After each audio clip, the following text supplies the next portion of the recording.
We have some bad news for semiconductor stocks. Just today, a lot of them are down, and significantly. Nvidia down more than 6%, companies like AMD down 9%, ASML down double digits. And when we do zoom out and look over the last week for the whole S&P, we can start to see some rotation moving out, not just of these semiconductor stocks, but also companies like Microsoft, like Google, Amazon, Meta, in fact, down 14% just over the last 5 days. Now, one of the main reasons why we in fact see these semiconductors take a massive hit, what we did notice was that Biden just today talked about using a rule to clamp down on any company that is exporting some equipment to China. One of the things to note, a lot of these companies, these semiconductors, do have a fairly large portion of their revenue coming from these areas. Trump has also chipped into this and said that Taiwan should pay the US for their defense, and this has caused a lot of panic within the market, as we just saw when looking at the numbers. Now, one of the things to note, ASML, one of the worst companies that was hit, also reported today, so we will take a look at that as well as others in this area. They are up 24% over the last 12 months, but just today they are down 13%. Now look, if you've been holding over the longer term, you still would be up nearly 1,000%, and you might be able to argue that this is just a dip over the longer term.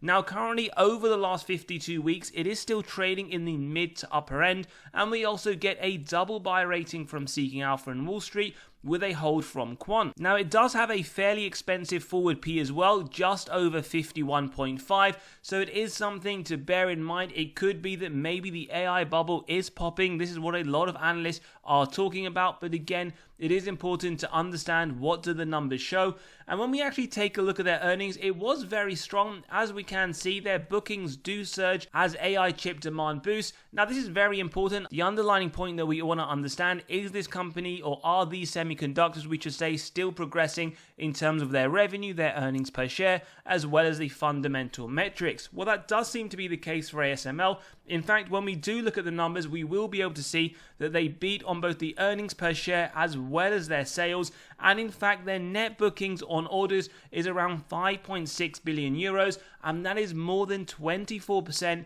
year on year. So a bit of a surprise, you could argue, as we can see clearly it is a key metric that the market does take into consideration, and the CEO as well did state that there are some strong developments within AI. Now when we take a look at ASML in particular to what they reported, we can in fact see, as we mentioned, a double beat in terms of the revenue. 6.2 versus 6.03 expected, 1.58 versus 1.43 expected. But the main thing for ASML in particular, one of the reasons why it has been hit in terms of the share price drop more than the others, 49% of its sales is from China. That is a massive geopolitical risk. If tensions do rise, then this could ultimately have a massive effect on the company's status moving forwards. Now again, this is all just talk, nothing is set in stone, so always do bear this in mind, and that is why we always look at these companies. We put them through the valuation model, not only to get our intrinsic value, but also to use a margin of safety for any geopolitical risk, any bearish considerations as well, whether or not that does just relate to the numbers or external factors. Now on this channel, we do always deep dives of companies. We run through every single one of these models. Today's episode, we're getting straight into it. Now for ASML, we do believe the intrinsic value to be just over $1,000, and with a margin of safety that we always start off with, we put 10% and we execute on this if it meets our 3 golden criteria: wide moat, strong financial metrics, good forward-looking data. It isn't quite there yet, not too far off, but right now we don't see that 10%. We see somewhere between 5 to 10% for ASML. However, Wall Street very bullish still, even after the drop. Their price target does indicate right now 20% upside. But as always, as we go through the episode, let us know your thoughts below, whether or not you have been adding to today's dip on any of these semiconductors. The next one to take in a hit is Advanced Micro Devices, better known as AMD, down over 10% as we can see today.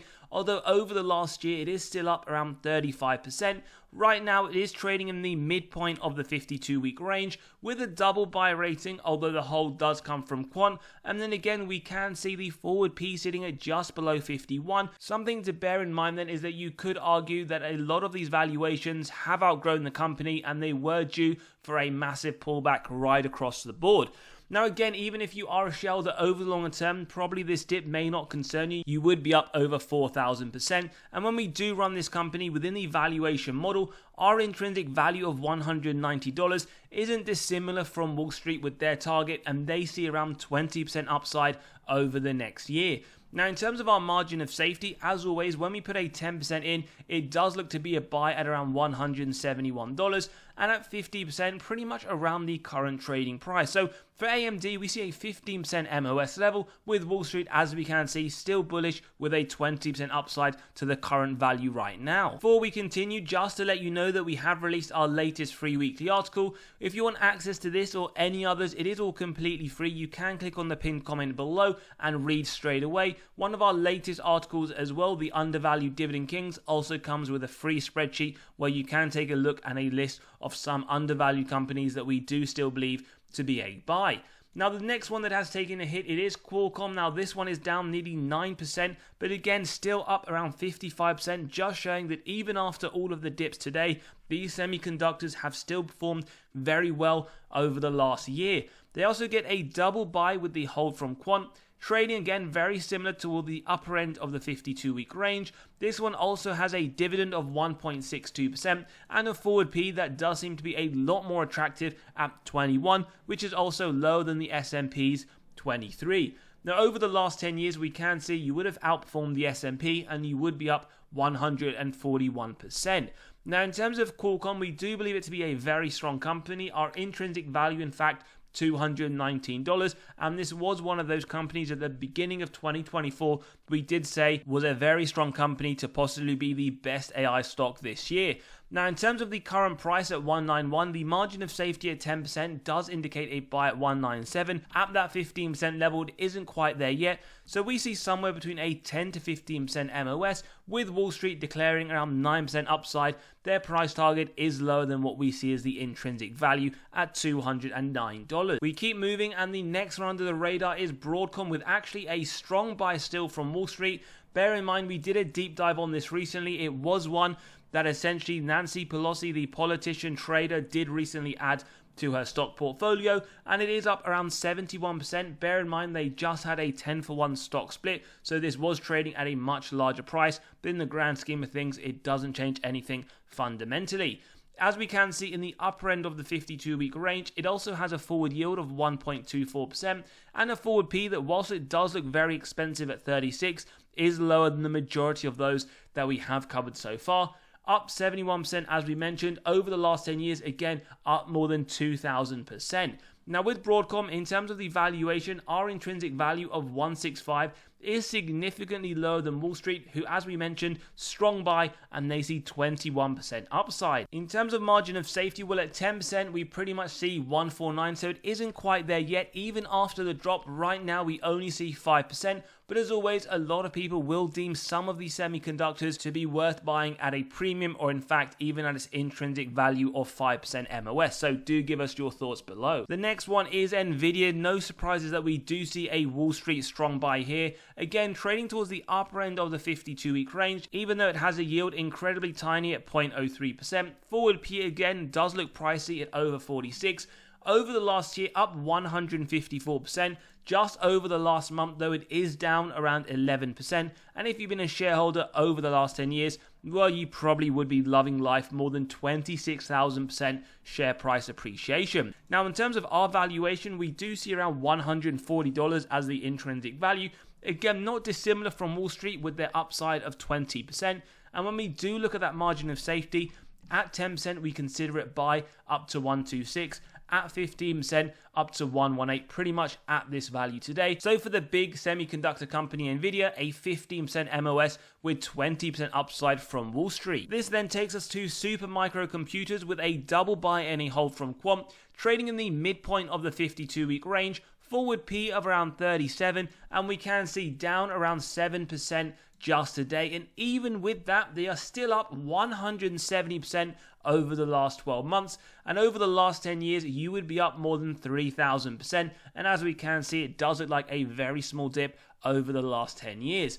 Now, in terms of this company's valuation, well, we do see the intrinsic value quite significantly higher, as well as Wall Street, who see 29% upside, one of the most that we have seen today after the dip. And in terms of margin of safety, well, at 10%, a buy at 921, at 20%, pretty much at this current trading price. So if this is one you do believe over the longer term will be very successful, or if any of these you want us to do a deeper dive, do let us know. But for SMCI, 20% MOS with 29% upside. Now, if you are someone who doesn't like it when these companies drop significantly and you want more of a security, you could consider a semiconductor ETF like SMH, the VanEck Semiconductor. This is one that Quant, in fact, has a strong buy with seeking alpha as a hold. In terms of the expense ratio, it is 0.35%.